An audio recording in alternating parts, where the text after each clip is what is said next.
प्यारे साथियों, आज हम सभी विश्व का भूगोल एनसीईआरटी और इस एनसीईआरटी के प्रत्येक सार और ये जो एनसीईआरटी है ना, क्लास 6 से लेकर 12 तक के सभी क्लास के भूगोल का जितने भी महत्वपूर्ण प्रश्न हैं, टॉपिक हैं, उन सभी टॉपिकों को इस क्लास के अंतर्गत हम लोग बहुत बारीकी से समझेंगे और बहुत बारीकी से पढ़ने का प्रयास भी करेंगे। तो प्यारे साथियों, बने रहिए वीडियो में। और ये पुस्तक जो है ना, आपको स्पष्ट दिख रहा है कि महेश कुमार बर्णवाल के द्वारा लिखा गया है। ये पुस्तक संघ लोक सेवा आयोग और विभिन्न राज्य स्तरीय परीक्षाओं में और उसके सम्मान के रूप में उपयोगी जाना जा चुका है। डियर स्टूडेंट्स, ये जो बुक है, इस बुक को आप बहुत बारीकी से देख सकते हैं, समझ सकते हैं। चलिए हम लोग इसके बारे में थोड़ा सा स्टडी करते हैं, थोड़ा सा विशेष रूप से देखते हैं। तो हम लोग का जो फर्स्ट चैप्टर पढ़ता है ना प्यारे साथियों, ये फर्स्ट चैप्टर पढ़ता है हम लोग का ब्रह्मांड। और इस ब्रह्मांड से संबंधित जो हम लोग का पहला टॉपिक बनता है, ब्रह्मांड से संबंधित प्रमुख अवधारणाएं, फिर ब्रह्मांड की उत्पत्ति से संबंधित सिद्धांत और बिग बैंग सिद्धांत, फिर है लार्ज हेडॉन क्लोराइड तथा बिग बैंग, और फिर है आकाशगंगा के प्रकार, और फिर है सरस्वती यानी आकाशगंगाओं का सुपर कलेक्टर, और फिर है तारों का जीवन चक्र, फिर है आपको तारों का रंग और तापमान के साथ साथ इनकी दूरियां भी हम जानेंगे। और ये सब हमारा है page number. Are you sure? तो साथियों, हम लोग का आ गया ये ब्रह्मांड चैप्टर और अध्याय 1 है। सबसे पहले हम लोग के पास आता है कि व्हाट इज गैलेक्सी, क्या है गैलेक्सी, जिसे हम लोग अपने भाषा में आकाशगंगा भी बोलते हैं। और फिर उसके बाद हम जानेंगे कि ब्रह्मांड किसे बोलते हैं। साथियों, ये सभी प्रश्न आपके अनेक एग्जामों में पूछे जा चुके हैं, आपके अनेक एग्जामों में पूछे जाने की संभावना है। उसके बाद हम जानेंगे कि मिल्की वे यानी दुग्धमाल लेखा जो है ये किसे कहते हैं। तो चलिए, सूक्ष्मतम अणुओं से लेकर महाकाय यानी छोटे छोटे अणु से लेकर बहुत विशाल गैलेक्सियों को अगर हम एक साथ इकट्ठा करें ना, तो उससे जो स्वरूप बनकर तैयार होगा, जो संरचना बनकर तैयार होगा, उसी को हम लोग बोलते हैं ब्रह्मांड यानी यूनिवर्स। अगर हम बात करें कि छोटा से छोटा लेकर छोटा से छोटा और बड़ा से बड़ा, इन सबों को लेकर अगर हम एक संरचना बनाकर तैयार करें, तो उसी को हम लोग बोलते हैं यूनिवर्स यानी ब्रह्मांड। प्यारे बच्चों, और ये छोटा छोटा जो सूक्ष्म था और बड़ा से बड़ा था, ये क्या था? तो गैलेक्सी था। क्या था प्यारे बच्चों? गैलेक्सी। आगे हम लोग चलते हैं तो हम लोग का क्या मिलता है कि मिल्की वे। तो मिल्की वे के बारे में अगर हम जानें तो यहाँ पे कुछ अलग से पॉइंट आता है कि हमारी पृथ्वी जो है ना, इन्हीं असंख्य गैलेक्सियों में से एक है। यानी हमारा पृथ्वी की बात करें तो हमारी पृथ्वी जैसे न जाने कितने पृथ्वी आकाश गंगा में से यानी गैलेक्सी में से एक आते हैं।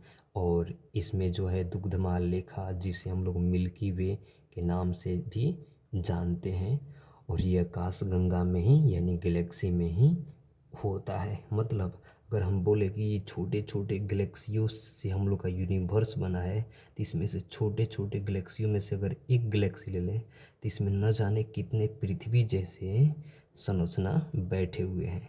और इसी में हम लोग का पृथ्वी का है स्थित है। तो किस में स्थित है प्यारे बच्चों? गैलेक्सी में हम लोग का पृथ्वी स्थित है। ठीक ना? आगे हम लोग चलते हैं तो आगे हम लोग को मिलता है कि ब्रह्मांड से संबंधित प्रमुख अवधारणाएं।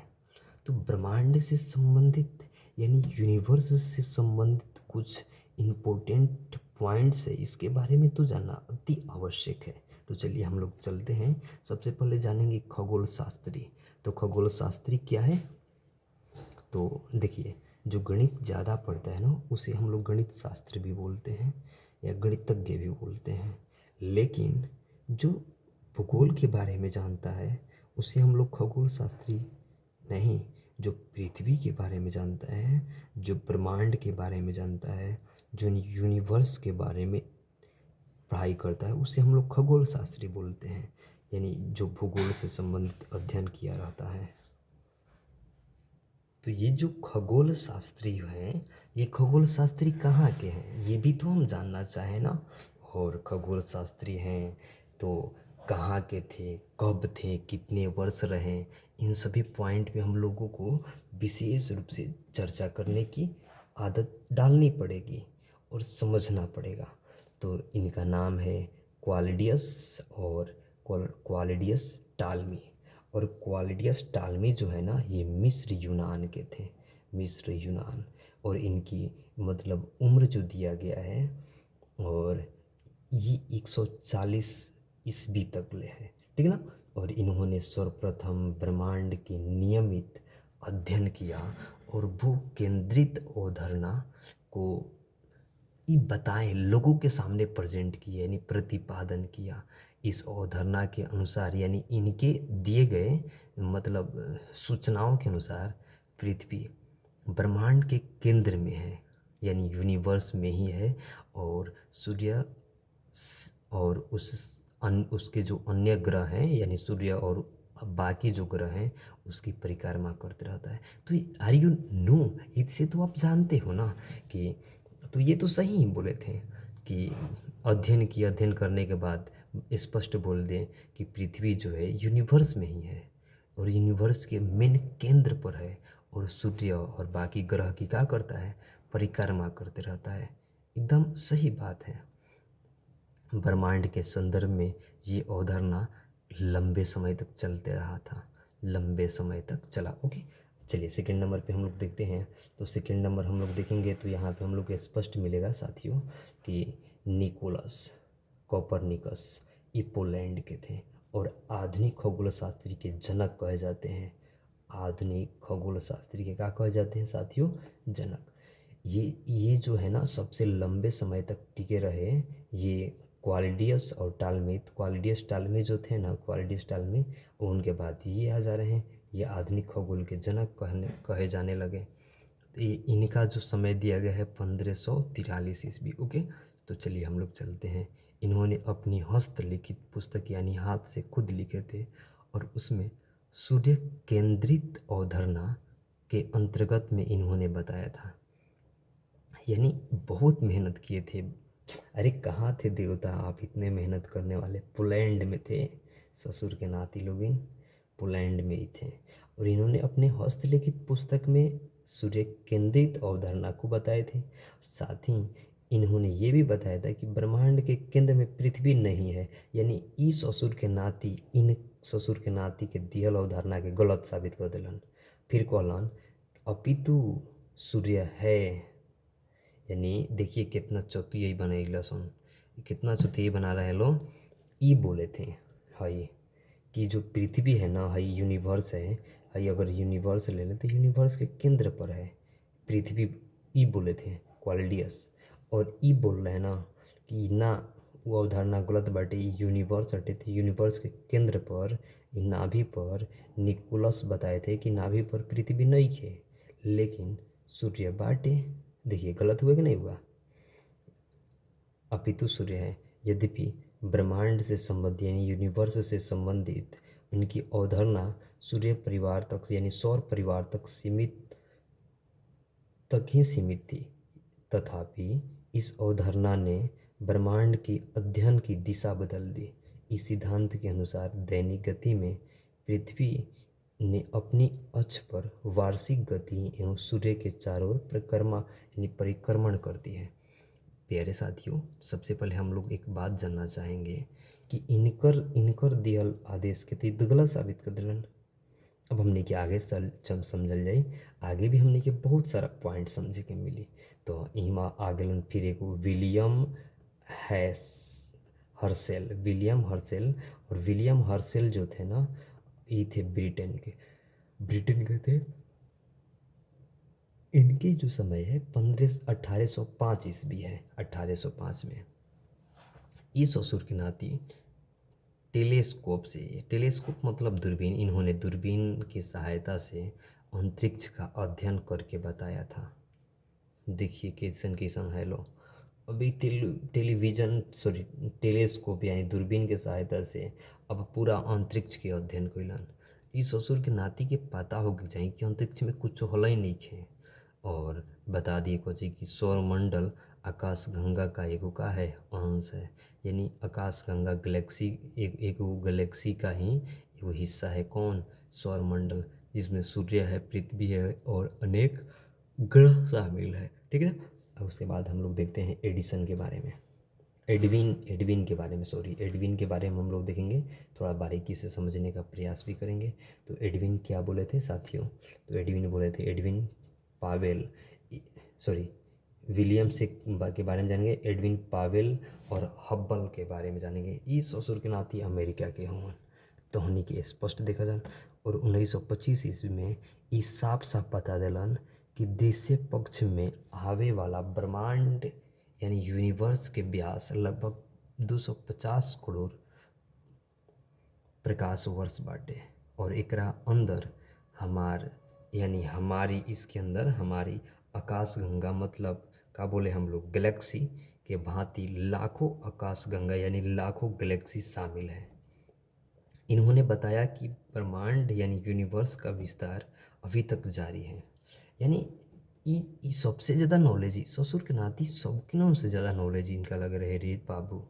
एडविन पावेल हब्बल ये अमेरिका के थे। 1925 ईस्वी में इन्होंने क्या स्पष्ट बोल दिया और इन्होंने कहा कि अरे बाबू यूनिवर्स के तू बात करते रहो, यूनिवर्स के जो व्यास बाटे नु, व्यास मतलब समझे लसन बाबू। अगर हम बिंदु ले लेनी हिवा केंद्र और ये बिंदु से हिवा दूरी ले गई पूरा खींचता नहीं तो हिवा से सीधा लाइन हो गल चाहे हेन्ने के हो गल चाहे हेन्ने के हो गल, है के बोले व्यास। तो ये व्यास बताओ था कि 250 करोड़ प्रकाश वर्ष बाटे। 250 करोड़ प्रकाश वर्ष याद रखो सुन बाबू, 250 करोड़ प्रकाश वर्ष। और प्रकाश वर्ष के सहायता से हम लोग प्रकाश की दूरी निकालते हैं, ये भी आप लोग को याद होना चाहिए। तो प्रकाश 250 करोड़ प्रकाश वर्ष है। तो इसके ही अंदर यानी इसी प्रकाश वर्ष के अंदर न जाने कितने गैलेक्सी हैं। और उस गैलेक्सी में से एक गैलेक्सी की अगर बात करें तो उस गैलेक्सी में से एक गैलेक्सी में न जाने कितनी गैलेक्सी शामिल हैं। और ये जो बताया दिए ना कि गैलेक्सी शामिल है, गैलेक्सी में भी गैलेक्सी शामिल है, तो इन्होंने ये भी बताया था कि ब्रह्मांड अभी पूर्ण रूप से विकसित नहीं हुआ है, अभी इसका विकास हो ही रहा है, प्रतिदिन डेवलप भी कर रहा है। आगे हम लोग जानेंगे वराह मिहिर यानी इस इनके द्वारा बताया गया भारत के थे वराह मिहिर। अरे धन्य है गुरुजी, धन्य, कहाँ थे अभी तक ले आप, धन्य है आप। तो छठी शताब्दी ईस्वी में आए थे। इन्होंने बताया था कि कोपरनिकस से लगभग 1000 वर्ष पूर्व ही बता दिया था। यानी कोपरनिकस जो है ना, कोपरनिकस ससुर के नाती हेदे बड़न दूसरा का नंबर पे कोपरनिकस से लगभग 1000 वर्ष पहले ही बता दिलन कि चंद्रमा पृथ्वी की परिक्रमा करती है और पृथ्वी सूर्य की। Are you no? पापा की बात मम्मी मानते हैं और हम मम्मी की बात मानते हैं। Are you no? श्योर? तो ऐसा हो सकता है ना। तो ये स्पष्ट बता दिलन 1000 वर्ष पहले बतैलन, 1000 वर्ष पहले कि चंद्रमा पृथ्वी की परिक्रमा करती है। चंद्रमा किसकी परिक्रमा करती है? पृथ्वी की। और पृथ्वी किसकी परिक्रमा करती है? तो सूर्य की करती है। कोई दिक्कत यहाँ पे तो आने वाला है ही नहीं। आगे हम लोग जानेंगे कि एक जर्मन की गणितज्ञ थे ना प्यारे बच्चों। तो जर्मन के गणितज्ञ थे तो इन्होंने क्या क्या बताया था?